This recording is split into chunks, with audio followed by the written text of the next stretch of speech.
परिचय।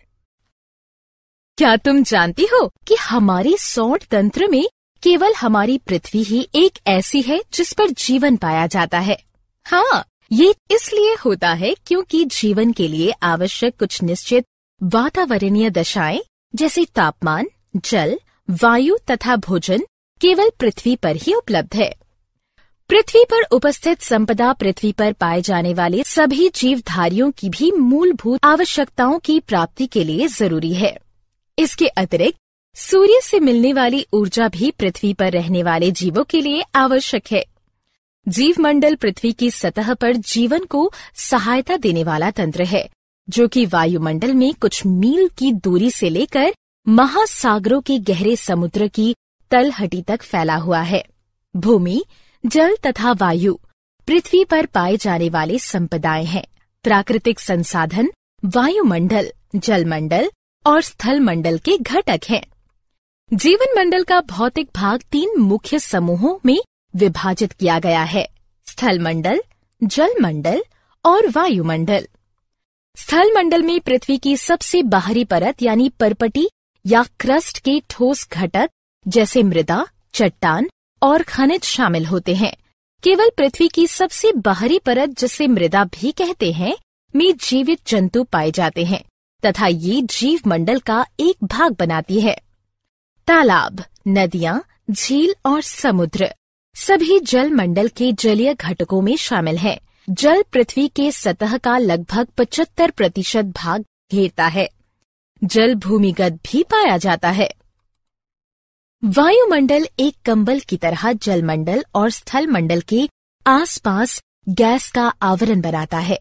वायुमंडल पृथ्वी की सतह से कुछ किलोमीटर की ऊंचाई तक फैला होता है। ये 4 भागों में विभक्त होता है: क्षोभ मंडल, समताप मंडल, ओजोन मंडल, आयन मंडल। इसलिए हम कहते हैं कि जीवन मंडल मुख्य रूप से 2 घटकों से मिलकर बना होता है: जैविक घटक सभी जीवित वस्तुएं, अजैविक घटक यानी वायु, जल तथा मृदा।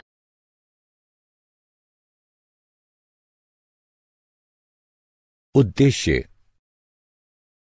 इस पाठ के अंत में आप निम्न करने में सक्षम हो जाएंगे: जीवन की श्वास वायु को समझना, जलवायु नियंत्रण में वायुमंडल की भूमिका को पहचानना, वायु की गति, पवन को समझना, वर्षा को समझना, वायु प्रदूषण को समझना, जल एक अद्भुत द्रव के गुणों को पहचानना, जल प्रदूषण को समझना।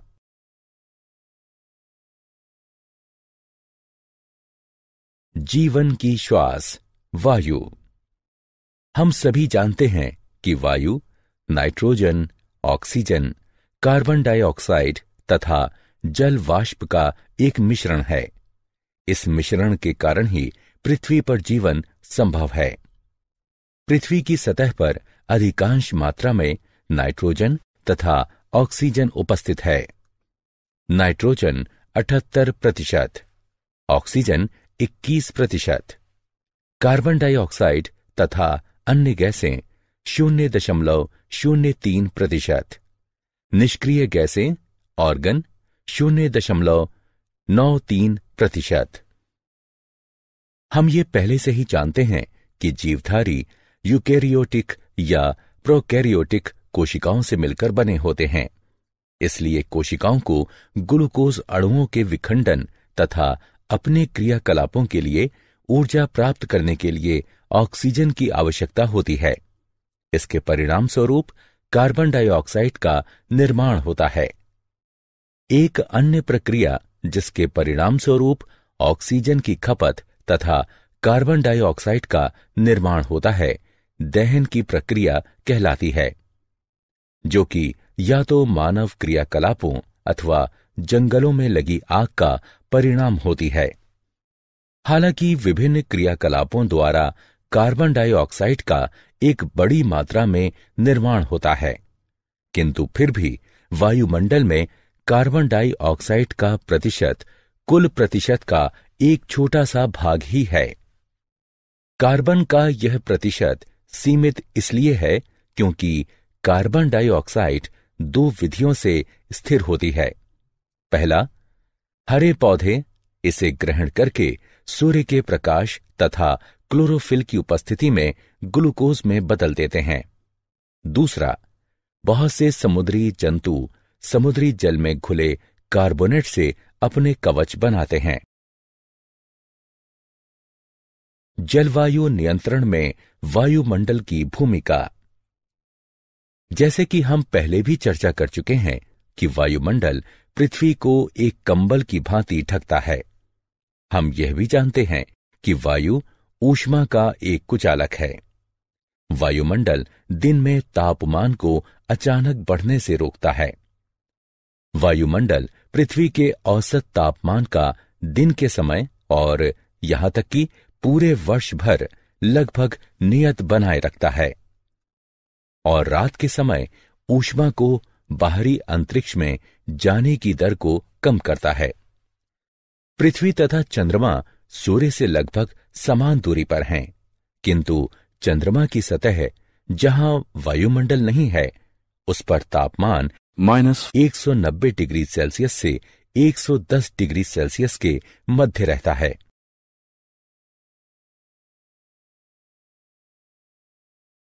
वायु की गति। पवन। तुम में से कितने लोग समुद्र तट यानी समुद्र के किनारे पर घूमने गए हो? तुम सभी ने शाम को बहने वाली ठंडी समीर को महसूस किया होगा तथा गर्म दिन के बाद इन समीरों से मिलने वाली राहत को भी महसूस किया होगा। इसी प्रकार गर्म मौसम के बाद जब वर्षा होती है तो हमें बहुत राहत मिलती है। वायु की गति वायु के गर्म होने के कारण होती है तथा जब इस वायु में जल वाष्प उपस्थित होती है तो यह ठंडी समीर बन जाती है। जल वाष्प जीवित प्राणियों के क्रियाकलापों और जल के गर्म होने के कारण बनती है। स्थलीय भाग या जलीय भाग से होने वाले विकिरण के परावर्तन तथा पुनर्विकिरण के कारण वायुमंडल गर्म होता है। गर्म होने पर वायु में संवहन धाराएं उत्पन्न होती हैं। जब वायु स्थल और जल के विकिरण के कारण गर्म होती है तब ये ऊपर की ओर प्रवाह करती है। क्योंकि जल की अपेक्षा स्थल जल्दी गर्म होता है, इसलिए स्थल के ऊपर की वायु जल के ऊपर की वायु की अपेक्षा तेजी से गर्म होगी। इसलिए अगर हम तटीय क्षेत्रों को दिन में देखते हैं तो पाते हैं कि स्थल के ऊपर की वायु तेजी से गर्म होकर ऊपर उठना शुरू करती है। जैसे ही यह वायु ऊपर की ओर उठती है, वहां कम दाब का क्षेत्र बन जाता है और समुद्र के ऊपर की वायु कम दाब वाले क्षेत्र की ओर प्रवाहित हो जाती है। एक क्षेत्र से दूसरे क्षेत्र में वायु की गति पवनों का निर्माण करती है। दिन के समय हवा की दिशा समुद्र से स्थल की ओर होगी। रात के समय स्थल और समुद्र दोनों ठंडे होने लगते हैं। क्योंकि स्थल की अपेक्षा जल धीरे धीरे ठंडा होता है, इसलिए जल के ऊपर की वायु स्थल के ऊपर की वायु से गर्म होगी।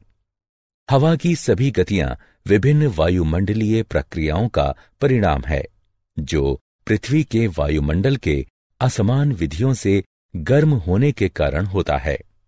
इन हवाओं को बहुत से अन्य कारक भी प्रभावित करते हैं, जैसे पृथ्वी की घूर्णन गति तथा पवन के मार्ग में आने वाली पर्वत श्रृंखलाएं। वर्षा। जैसा कि हम सब जानते हैं कि गर्म, नम तथा उठने वाली वायु आसमान में बादलों का निर्माण करती है। इस प्रकार हम यह कह सकते हैं कि दिन के समय जलीय भाग के गर्म हो जाने से बादल बनते हैं। जब गर्म वायु ऊपर की ओर उठती है तो ये फैलती है तथा ठंडी हो जाती है। वातावरण में ठंडी वायु जमीन की तरफ सिकुड़ जाती है। ठंडा होने के कारण हवा में उपस्थित जलवाष्प छोटी छोटी जल की बूंदों के रूप में संघनित हो जाती है। वायु में उपस्थित धूल के कण नाभिक के रूप में कार्य करते हैं तथा संघनन की प्रक्रिया प्रारंभ हो जाती है। संघनन की प्रक्रिया लगातार होने के कारण ये छोटी बूंदें बड़ी बूंदों में बदल जाती हैं। जब ये बूंदें बड़ी और भारी हो जाती हैं, तब ये वर्षा के रूप में नीचे की ओर गिरती हैं। कभी कभी जब वायु का तापमान काफी कम हो जाता है, तब ये हिमवृष्टि अथवा ओले के रूप में अवक्षेपित हो जाती हैं। वर्षा का पैटर्न पवनों के पैटर्न पर निर्भर करता है। भारत के बहुत बड़े भूभाग में अधिकतर वर्षा दक्षिण पश्चिम या उत्तर पूर्वी मानसून के कारण होती है।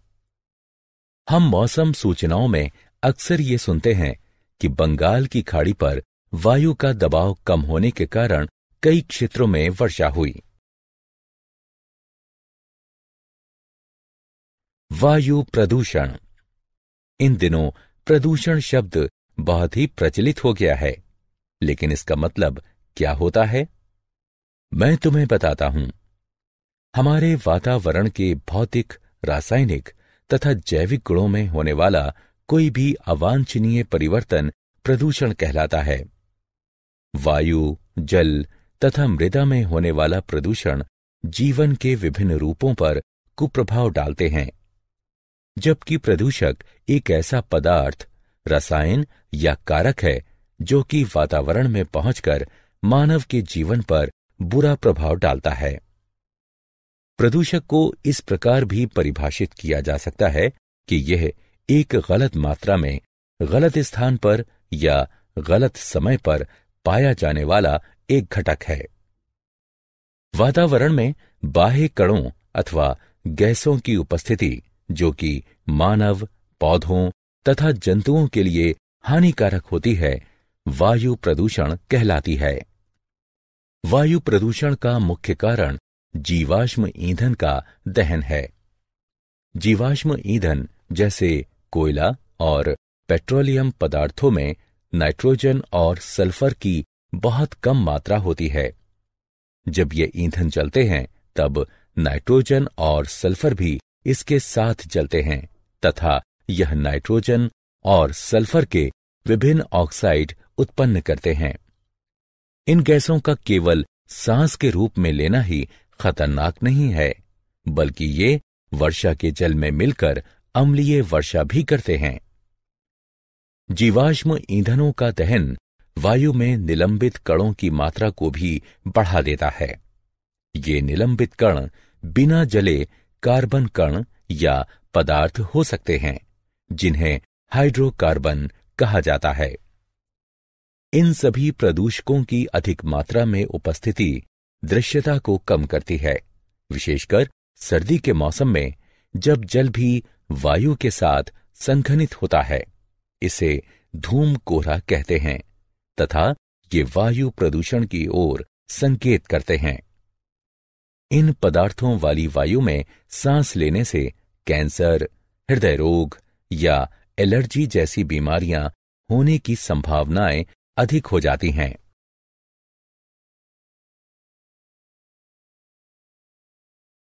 जल एक अद्भुत द्रव।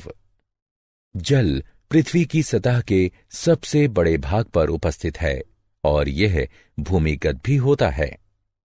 जल की कुछ मात्रा जल वाष्प के रूप में वायुमंडल में भी पाई जाती है।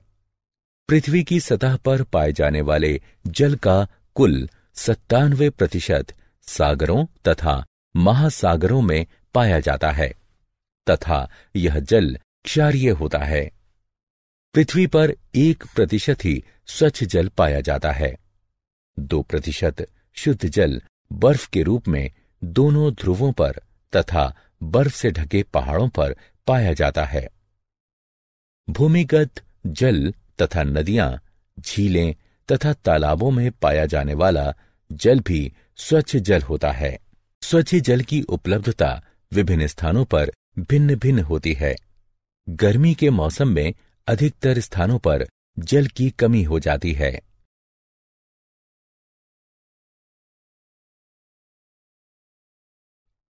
जल का महत्व। जल इसलिए आवश्यक है क्योंकि सभी जीवों को जल की जरूरत है।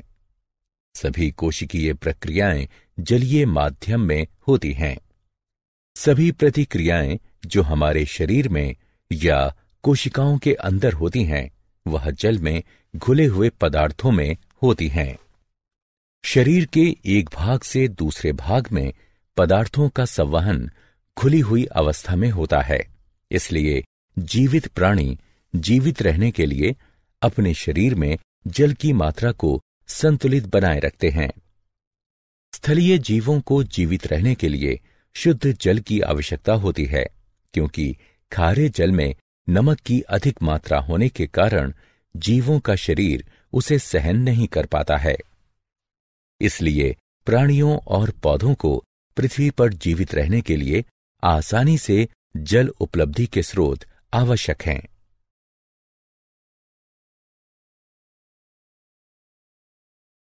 जल प्रदूषण। क्या तुम्हें पता है कि जल प्रदूषण जल में कुछ ऐसे पदार्थों के मिलने के कारण होता है जो कि जल की गुणवत्ता को कम करते हैं, जिससे यह स्वास्थ्य पर भी कुप्रभाव डालता है। जल उन कीटनाशकों और उर्वरकों को भी घोल लेता है जिनका उपयोग हम खेतों में करते हैं। अतः इन पदार्थों का कुछ प्रतिशत भाग जल में चला जाता है। हमारे शहर या नगर के नाले का जल और उद्योगों का कचरा भी नदियों तथा झीलों में संग्रहित हो जाता है।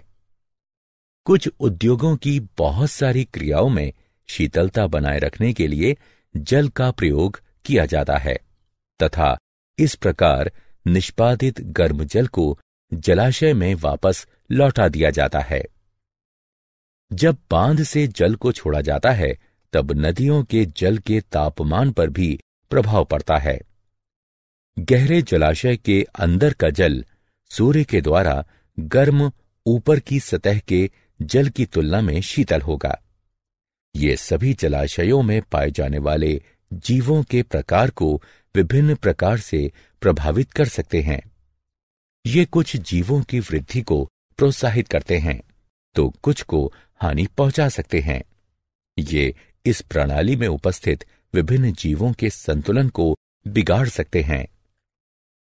जल प्रदूषण निम्न प्रभाव उत्पन्न करता है। जलाशयों में अनैच्छिक पदार्थों का मिलना।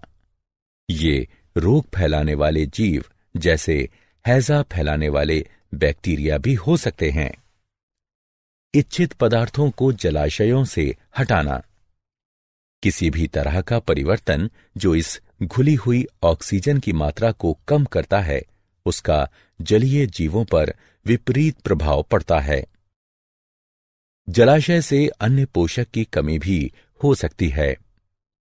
तापमान में परिवर्तन। जलीय जीव जिस जलाशय में रहते हैं, वे वहां के एक विशिष्ट तापमान के अनुकूल होते हैं और उस तापमान में अचानक परिवर्तन उनके लिए खतरनाक होगा या प्रजनन की प्रक्रिया को प्रभावित करेगा। विभिन्न प्रकार के जंतुओं के अंडे और लार्वा तापमान परिवर्तन के प्रति संवेदनशील होते हैं।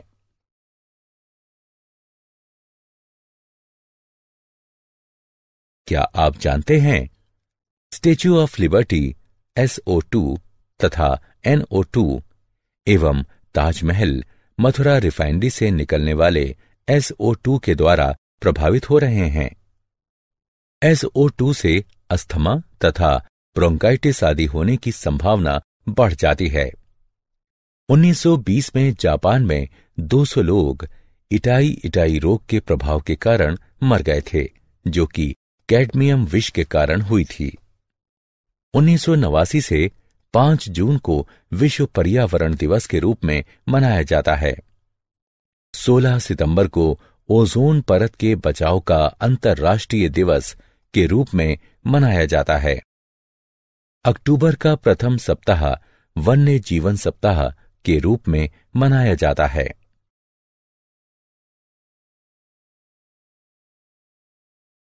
सारांश। आइए हमने जो कुछ सीखा है उसे संक्षेप में दोहराएं। पृथ्वी पर जीवन मृदा, वायु, जल तथा सूर्य से प्राप्त ऊर्जा जैसी संपदाओं पर निर्भर करता है। स्थल और जलाशयों के ऊपर विषम रूप से वायु के गर्म होने के कारण पवनें उत्पन्न होती हैं। जलाशयों से होने वाले जल का वाष्पीकरण तथा संघनन हमें वर्षा प्रदान करता है। किसी क्षेत्र में पहले से विद्यमान वायु के रूप पर होने वाली वर्षा का पैटर्न निर्भर करता है।